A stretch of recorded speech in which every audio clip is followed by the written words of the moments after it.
Housemates tell me to watch TV in my room, no problem, by user Desling_Ferret3985. I read another story on here which inspired me to write this, but mine is nowhere near as interesting unfortunately. During my first year of university, I shared a house with one other girl and 3 boys. The other girl kept to herself mainly.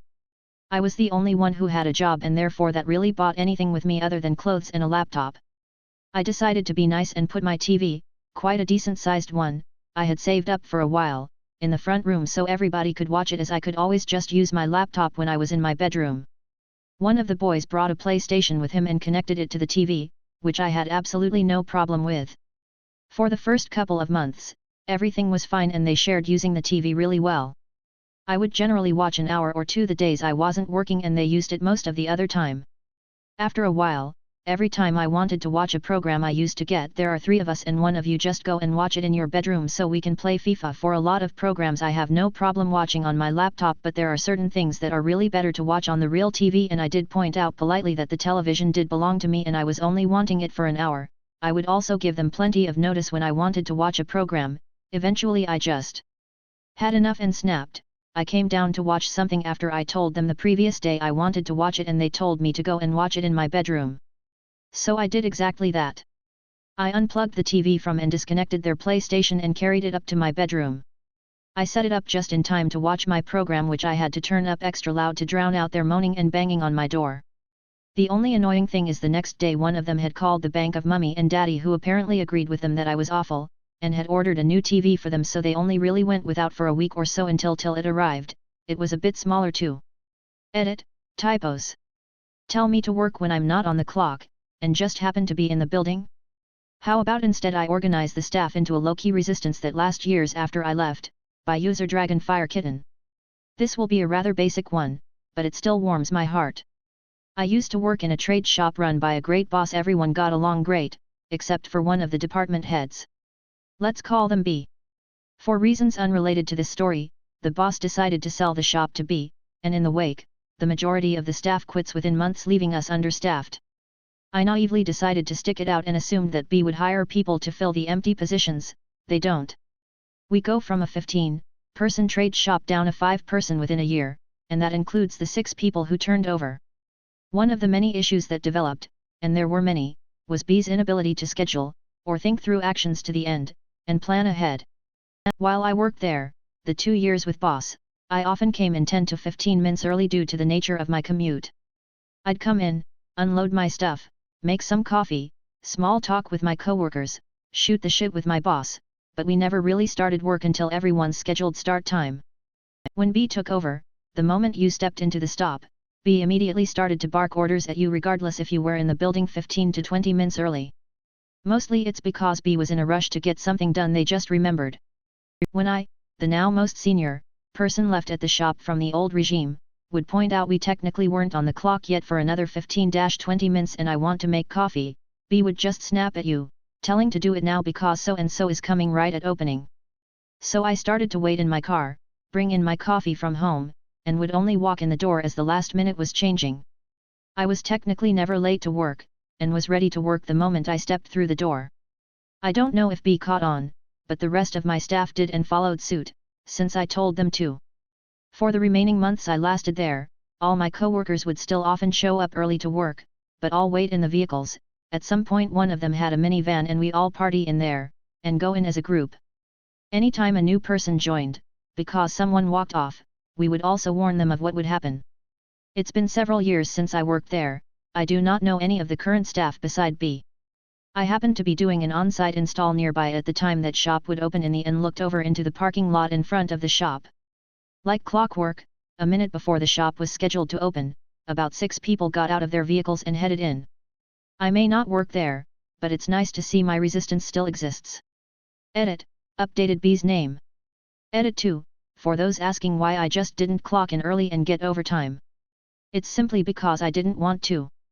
I deliberately arrive to work early so that I can get into the correct headspace to deal with B, and I want to hang out with the staff for a few minutes before have to deal with the daily shit show. At that point, I had just put to end the 10 to 11 hour works days I was putting in to deal with cleaning up B's mess. I was willing to help out since I felt bad that half the staff left and they just needed the help. I also like money, but after 6+ months of the same mistakes happened with no effort on B's part to even acknowledge there are issues, I burned out. So informed B that I was only working 8 hours days, I will not come in early or stay late. I only lasted another few months before I found another shop. I'm a vindictive person, and at this point I was enjoying watching the world burn around B. You should have better worded your threat because I saw it as an opportunity, by user crafty_math_6293. Some years ago, I was 25M and broke up with my 24FGF. She had cheated on me after 7 years together, and where we lived, we had a 1-month notice to leave our apartment. In order not to pay 2 rents, I had to wait until the end of the notice before moving out. In the end, she kept the apartment with a new roommate, but we still had to pass the landlord's inspection to get our security deposit back. I moved out something like 5 days before the inspection date, and living with someone you dumped for almost a month can be hard. She was either trying to convince me to stay with her, either trying to make my life miserable because I dumped her. As you can guess, when I moved out I wasn't thrilled to know that I'll have to come back some days later to refill holes, repair some stuff and clean the apartment with her before the inspection. But hey, I'll do it. So, just before leaving, sitting in my car about to start the engine, she tells me, you'd better really help me for the cleanup. You either clean really good or I keep the security deposit. Maybe a bit of context was lost in translation because this discussion wasn't in English. The way she worded it could mean either a threat or a choice. The tone and context sure enough clarified that it wasn't supposed to be a choice. Some things to know: I sure don't love doing chores, but cleaning isn't an issue for me. For her, most of it isn't either, but in the 7 years we were together she never cleaned the toilets or the bathtub drain, siphon, because it disgusted her, so I did it and she did other stuff to compensate. Money-wise, I was a working IT engineer and she was a student. So the security deposit, €300–400 each, may be huge for her, but I didn't care that much. So I simply replied okay. She looked at me a bit confused, not understanding my answer. I said okay, keep the deposit and do it all by yourself. I didn't wait for an answer, drove off, and when I arrived I messaged the landlord, with my ex in CC, telling them to send the full deposit to my ex and none to me, and I never set foot in this apartment again. Edit: I didn't think this post would have so much attention. Some info since people asked and not everyone will check the comments. Don't threaten me with a good time, by user Miochwitzenthier. A lot of lawyers are making the news with their bad decisions, which reminded me of a story I hope you enjoy. I had an appearance for a pre-trial hearing in a small town court. This hearing went okay for my client. The other attorney, opposing counsel or OC, did not react strongly positively or negatively, which made sense, because the decision was basically a 60-40th split of what we were disputing. Neither of us was a big winner or loser. His demeanor changed drastically after the judge dismissed us. In the hallway he stomped up to me while I was discussing next steps with my client and said we needed to talk.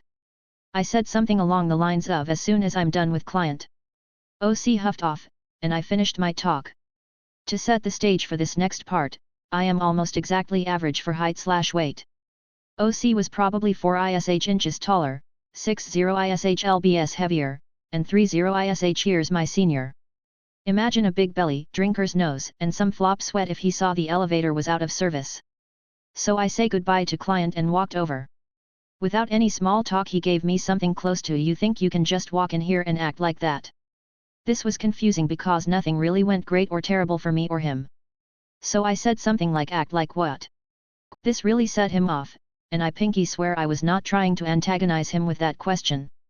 OC then says, verbatim, you better hope I never see you outside this court, because I will kick the shit out of you.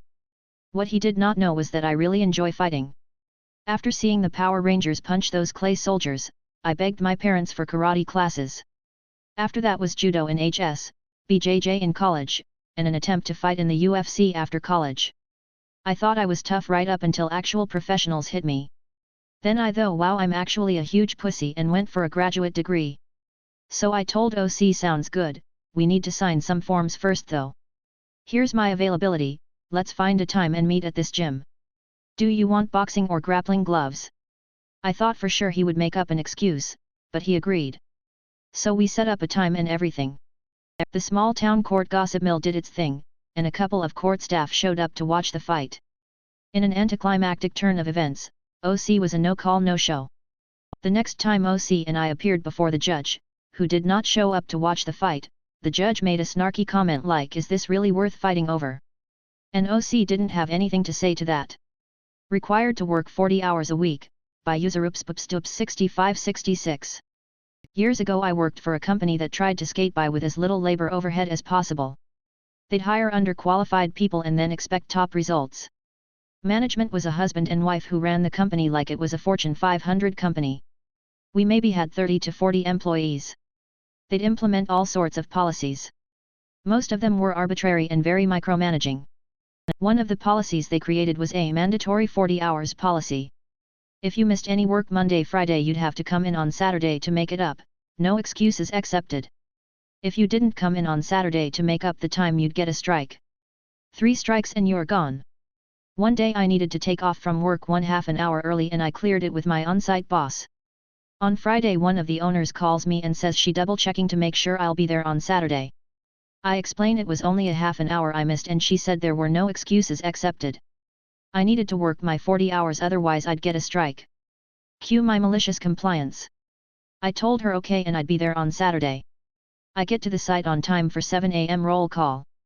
The on-site boss takes roll and starts telling people what projects they are going to work on. There's about 15 people on site and I deliberately stand in the back waiting. By the time the boss makes it to me, it's about 7:25 a.m. He starts detailing my job and I cut him off and explain that I'll be leaving in 5 minutes. He looks at me and asks why. I explained to him that I was told I needed to work my 40 hours and that since I missed half an hour of work I only needed to make up half an hour and would be leaving at 7:30 a.m. He asks why can't I stay all day and get the overtime. I reply that I'm only required to work 40 hours and that I have plans. I left promptly at 7:30 a.m. and had a great weekend. Come Monday I got a "We're disappointed that you chose not to stay to help your co-workers" speech from the bosses, and that was about it. That policy went away a few weeks later.